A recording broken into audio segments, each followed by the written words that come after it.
Hey, Polly. Hey, Greg, how are you? I am a little embarrassed today. Oh, I'll tell you why. Our guest today has been around for years in Rhode Island, yep. and I have no idea about this organization. I feel like that happens to us a lot, It does. though. Hence the reason why we started the podcast, Right? because there's a lot of resources and services out there that the community doesn't know about, and this is one that I really did not know about. Right. For such a little state. And yeah, yeah. We got a lot So going who's, on. who's today? So today we have Nicole Palliotti. She is from Aware Recovery Care Centers, and Nicole is the clinical outreach manager of Rhode Island and Connecticut. Oh, nice, nice. But I had never heard of Aware. No, Mhm. and we always need more information on recovery services. Exactly. They're not Yeah. in our resource guide or anything like that. But I am very, very happy that she agreed to be on and gonna enlighten us on what Aware is and how we can all work together. Awesome. All right. So without further ado, today joining us on Totally Preventable, we have Nicole Palliotti, the clinical outreach manager for Rhode Island and Connecticut of Aware Recovery Centers. Nicole, how are you today? I'm great, thank you. Thanks for having me. Our pleasure. Our pleasure. To start things off, like we do with all of our guests, tell us a little bit about yourself and how you got to where you are today. Sure, absolutely. So again, my name is Nicole. I am with Aware Recovery Care, which is a unique 52-week in-home treatment model for substance use disorder. And I actually graduated from the program myself, Greg. So I'm happy to be here, spread the word about a really incredible program that can help a lot of people in Rhode Island. Awesome. Terrific. Um, do you mind sharing a little bit about your personal story and what drives you to do this? Absolutely. My story, so I had a lot of childhood trauma, trauma in my early 20s. I used alcohol as a crutch, as many do. We have mommy wine culture, things like that. I was in corporate business development, sales for a long time. And in that industry, there's a lot of alcohol. Um, Unfortunately, I lost both of my parents in my early 30s. I was the caregiver for my mom who struggled with cancer for 2 years. And then unexpectedly, 2 years later, my father passed away in his sleep, completely out of the blue. Wine really became my crutch. And then it got worse. And, so I struggled with grief and depression. And, a couple years later, I sought treatment. I said, okay, there's something going on here, more than just, having a glass of wine at night. So I did enter treatment a few times, and I would get lengths of sobriety under my belt, 6 months, 11 months, 18 months. Um, and the thing about treatment is, people do really well in treatment, right? They do a lot of hard work. And then they get home and they don't have the tools or the resources needed, and the cycle starts all over again. So I struggled for several years until I found the AWARE program. And it's an amazing program that works with individuals in their home for up to a year and really helps build a program and a lifestyle and helps them find the tools and resources in their local community that is going to help them attain, to achieve long-term sobriety. So I completed the program, busy mom, working professional. I was able to continue to work and be there with my family. There's a lot of stress as a mom and a working person, to take the time to seek treatment. And Aware allows you to continue doing all of that. And they also work with the family members, right? We know that addiction is a family disease. And I'll get into our model in a little bit, but we also work with family members. And it really helps heal the entire family. So I'm grateful to be here today. Well, thank Thank you you. very much. Yeah, thank you for sharing that. Thank you for sharing your story. Um, how did, Sorry. when doing my research, and I'm one of the people who I'm not afraid to tell when I don't know something, and I had no idea about Aware being Yeah. here in Rhode Island. So, Yeah. can you tell us a little bit on how Aware became, how they came to be? Absolutely. So Aware was founded by two gentlemen in Connecticut in 2011, essentially around their kitchen table, right? They were looking at this unique in-home approach and long-term support. Again, our program is a year long, and then it grew from there. So we are now in 11 states. Um, we hope to continue growing. We've been in Rhode Island for about 4 years. We are in all of New England minus Vermont.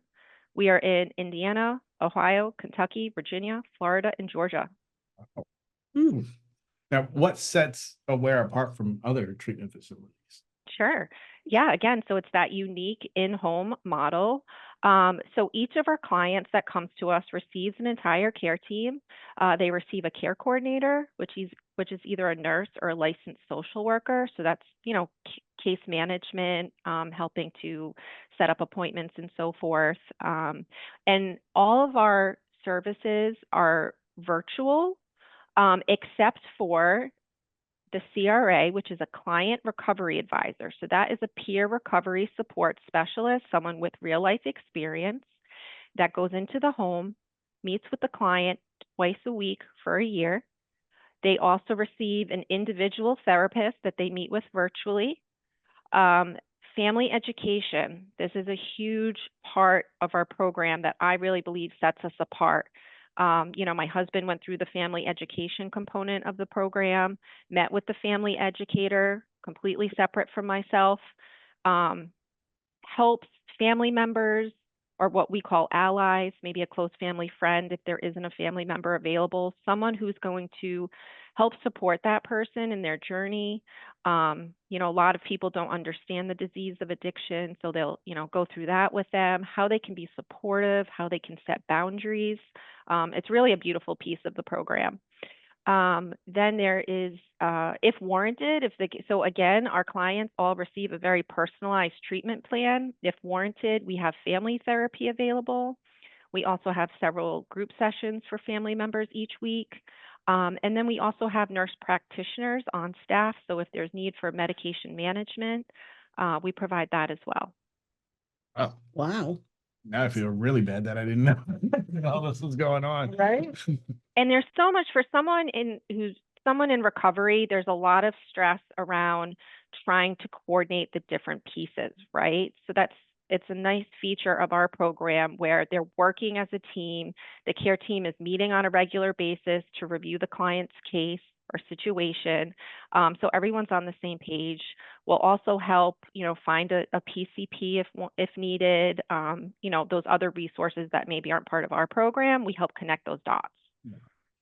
Now, is that approach what you are referring to as whole person health, or is that something different?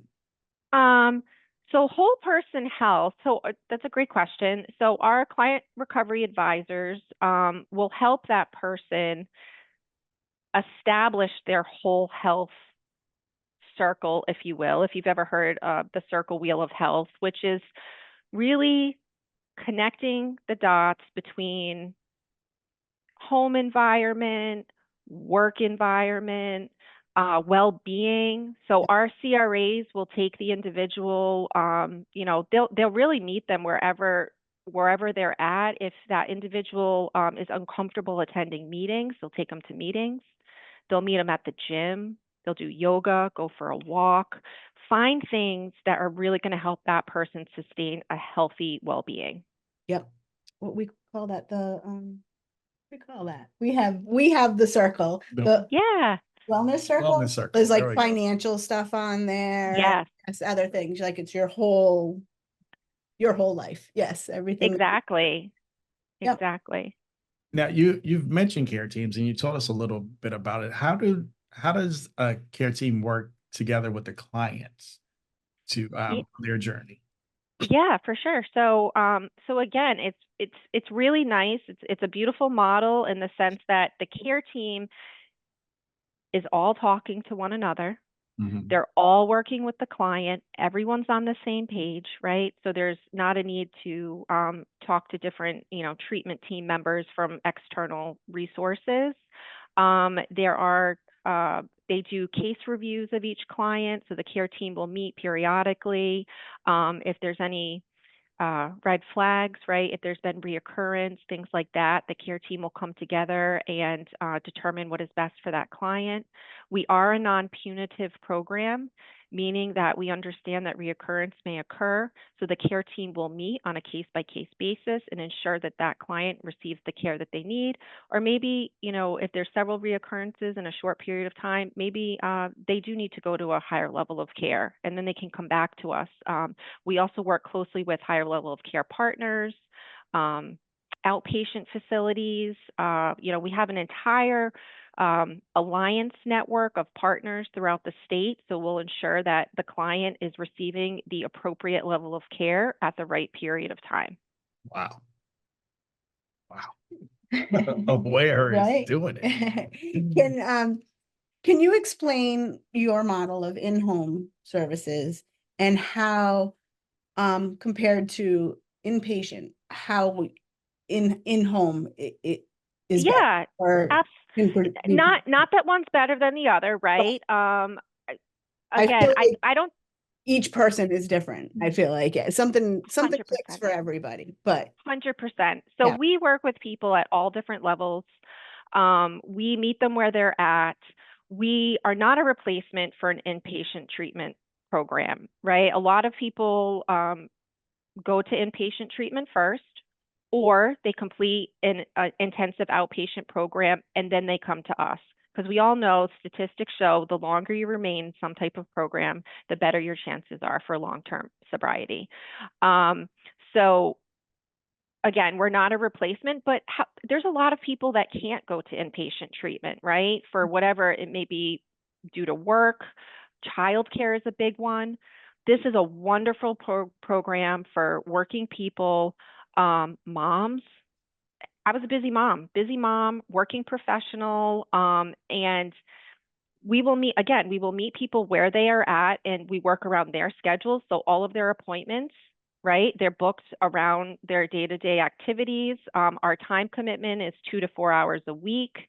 So many times people will go to a higher level of care and then they'll come to us, or they may just start with us. That is great. I love first, I want to thank you for saying you're not the replacement for it, because some people may oh, I could just do this instead of. But I just love the fact that you can meet people upon their schedule, because Yes.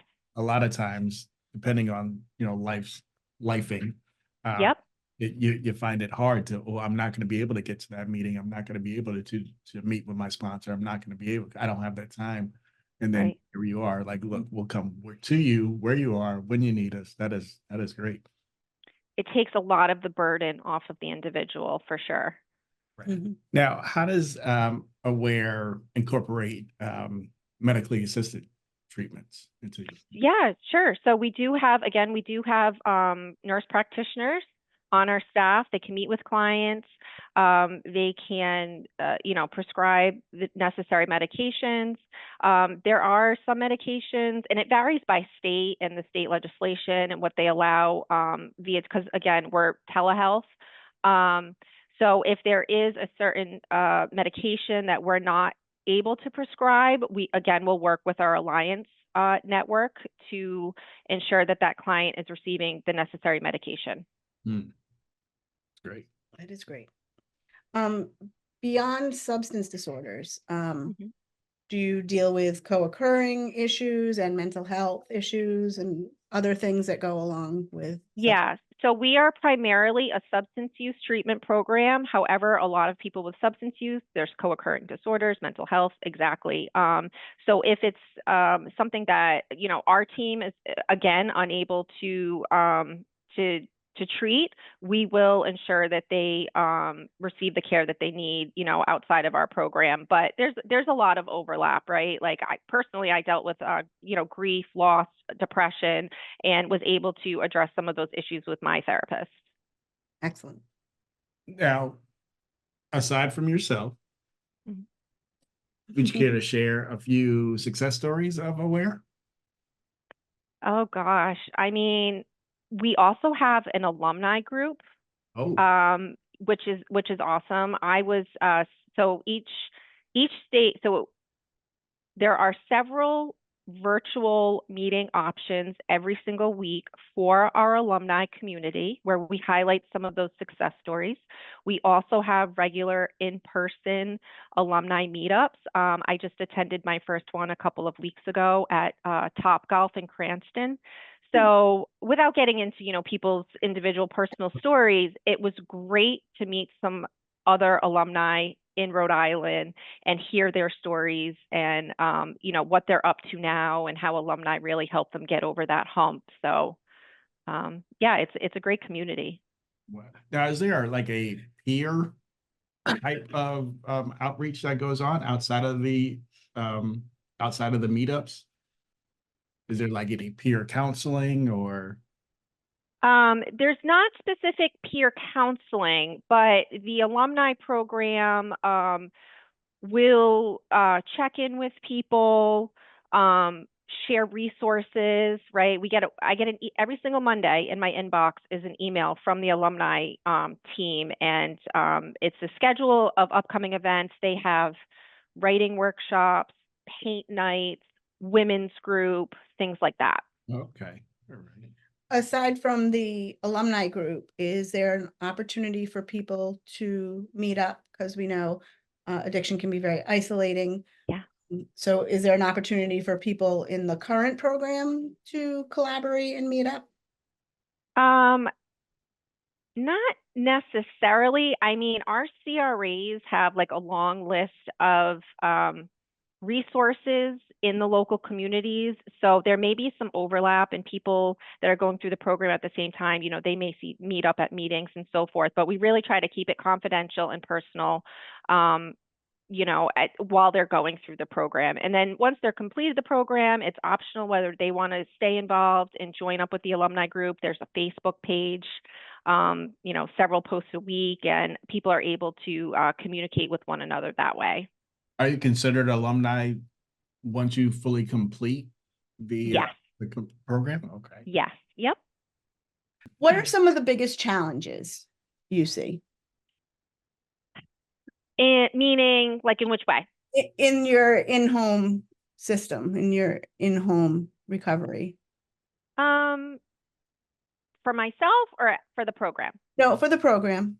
Yeah, I think just keeping people engaged, right? People tend to get comfortable, Mm. right? Like, and after a few months, they may be like, oh, I got this, I'm good. Mhm. But again, and again, we're completely voluntary.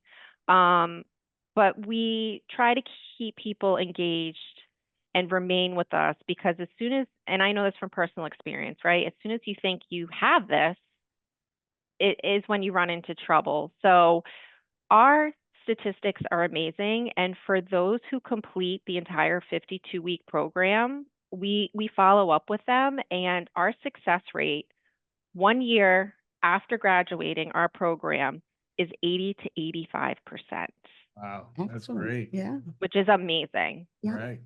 that's super. One thing that I think that cannot be overlooked and cannot be talked about enough. How important is family in the recovery journey? It's huge. It's huge, Greg. Having been there myself, going through this program, my husband, I'll be honest, my husband was a little apprehensive at first. What do you mean at home? Hmm. Like, what do you mean at home treatment? And he committed, he committed alongside myself and said, okay, I'll give this a shot. He went through the family education component of the program. He is a nurse by trade, and he now works for Aware as well. That is how much we believe in this model. That's awesome. Yeah. Do you do a lot of work with the community to reduce stigma? I think I'm living proof, Polly, to be honest. I completed the program. I was working in healthcare and public health, and I felt so strongly. I'm like, more people need to know about this unique program, and I outed myself, right? I'm an open book, and I believe in this model, and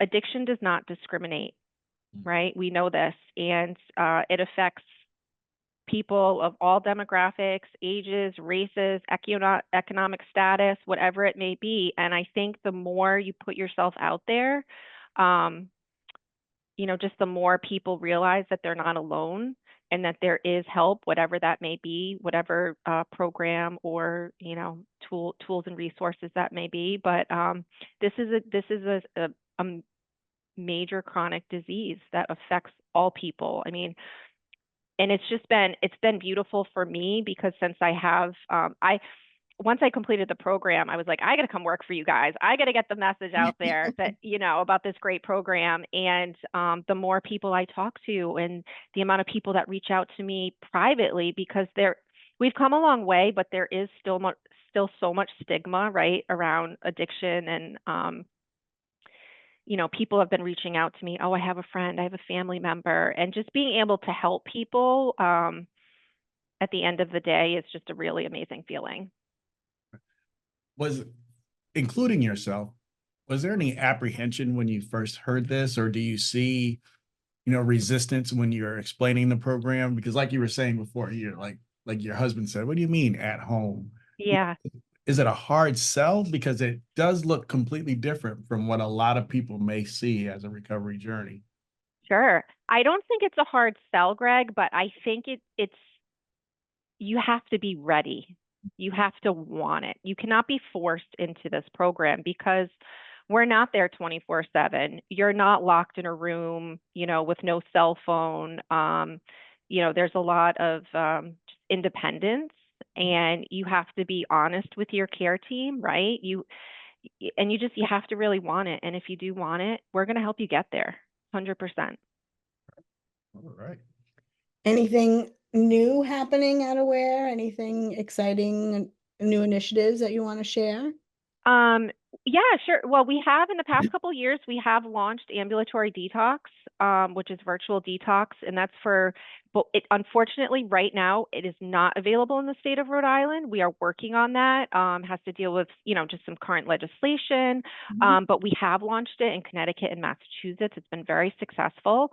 And there's certain there's specific criteria for that, on the clinical piece. It's very low acute.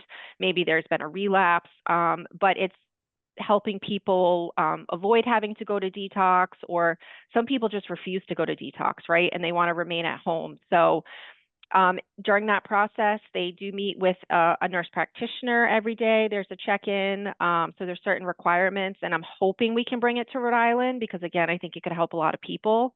We're just not there yet. Now, if there is one nugget that someone can take away or one point that you want to get across in this podcast, what would that one point be?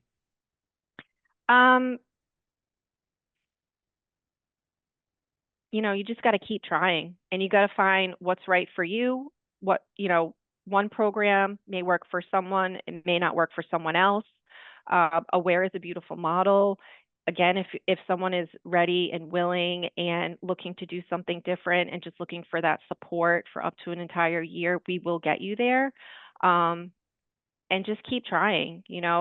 We were pretty hopeless towards the end of my journey, and I'm just so grateful to have found the Aware program. We've helped a lot of people. We continue to help a lot of people, and yeah, that's it. If someone's interested in learning more about Aware and what you have to offer, what should they do? Yeah, anyone can reach out to me. They can also go directly through our website, which is awarerecoverycare.com. Our admissions is staffed 7 days a week.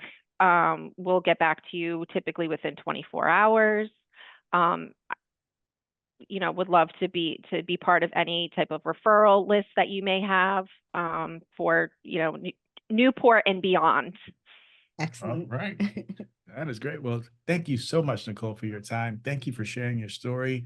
Thank you for enlightening me. I'm not sure if Polly knew about Aware, but Nope. you're definitely enlightening us on this great program. And I'm sure we'll be working together very soon. Oh, I look forward to that. And thank you so much for the opportunity. You guys are doing great work. Thank you. Thank you. Have a great rest of your day. You as well.